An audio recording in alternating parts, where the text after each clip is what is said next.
We're gonna do procedure 8. That's installing the hardware on this nightstand. So I have my booklet and I have my parts that I've made up till now. The box, the top, the drawer, drawer front, drawer glides, and these have been pre-cut to fit with a name on it and a right and the left side. So those fit in there so that this is nice and flush. Those should already be pre-cut for you. I also have my bag of hardware, which contains lots of stuff.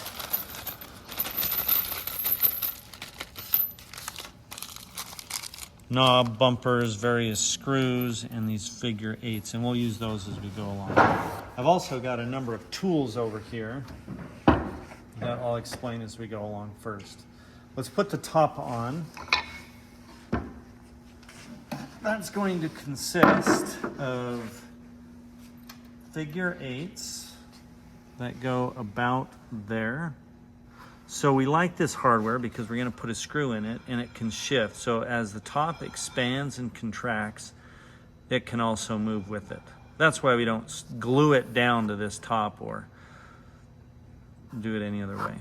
And we're going to put that about 2 inches in from the end. So I'm going to mark where these go. 2 inches, 2 inches, 2 inches, 2 inches. Now notice this is on the sides of the nightstand, not the front and the back, on the sides. So the first tool we're going to need is a drill and an 11/16 spade bit. Might be the first time you've ever used a drill like this, so you pull the trigger and it goes, assuming the battery is good.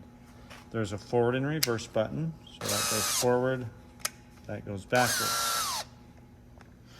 If you go forward and hold on to this, the chuck, notice what happens to those jaws.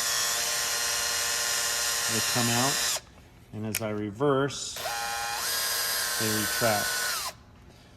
So I'm going to put this 11/16 spade bit in, go forward, hold the chuck, and just wait for it to grab. And once it does, you clamp down on it and cinch it down tight.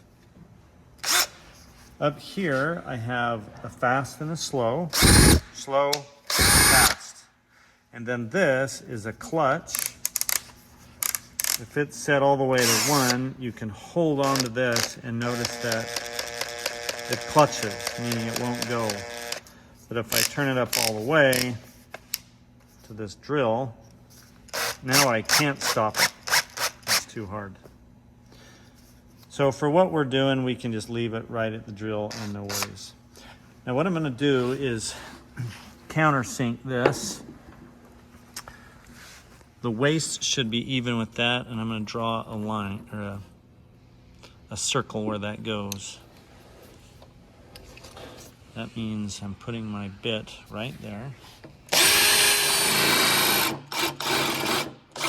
And drill it deep enough so that it goes the depth of that. So this is about flush. And I'm going to do that on all 4. Excellent. Now let's put a screw in. And that's the screw we're going to use. And I should tell you how this one works. Now this is a driver. It's different than the drill. When you put it in, you just go pop it in. And that locks in. To retract that, pull it out, you just have to pull this out, and then it comes out freely. So the difference is this will turn, and it's a variable speed, so I can go slow or I can go fast.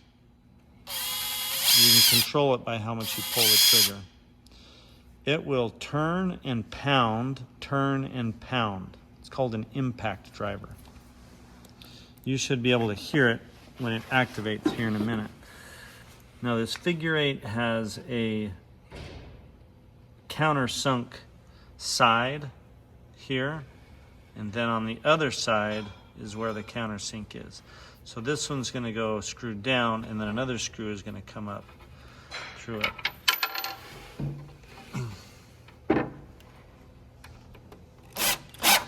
Now as I go in, I put lots of downward pressure, and it wants to be straight and line the screw. If you go something like this, all you're going to do is spin, and it just strips the screw and ruins your driver. So nice and straight, lots of pressure, but I'm slowly pulling that trigger, and you can hear it click. That's the impact happening. It's going, and as soon as it becomes snug, you're done. If you keep going, you can break that screw. This thing is super strong. So let's put our next one in.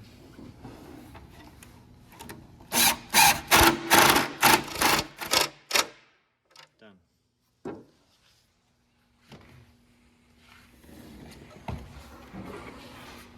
Flipping the top over.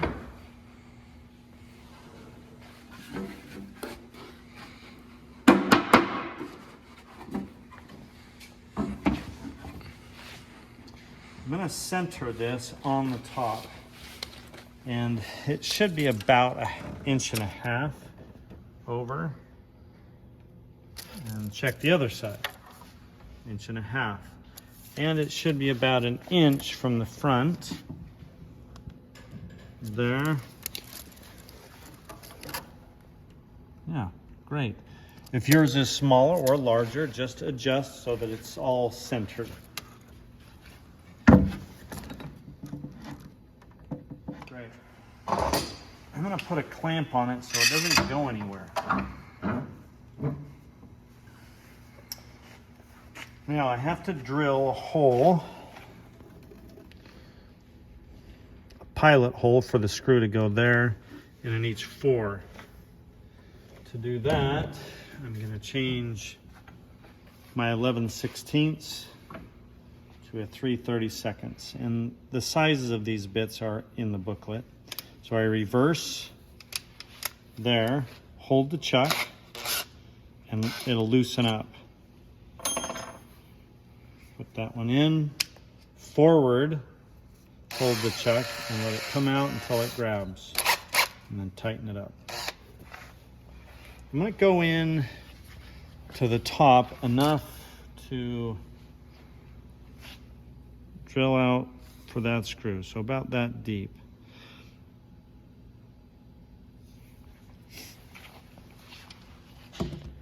I have to go at a slight angle so that I can avoid the side of the cabinet. And that's all I'm doing. Careful not to go all the way through or you'll put a hole in your top.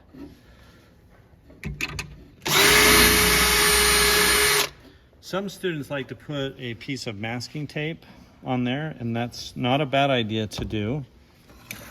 Okay, so knowing I'm going to go into about there, mark it with a piece of tape.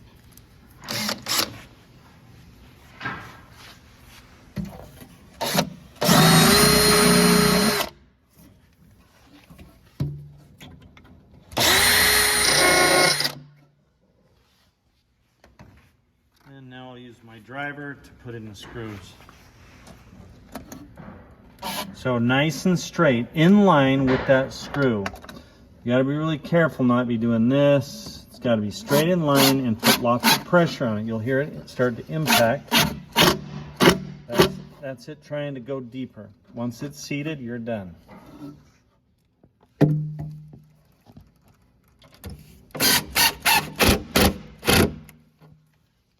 Excellent. And that looks great.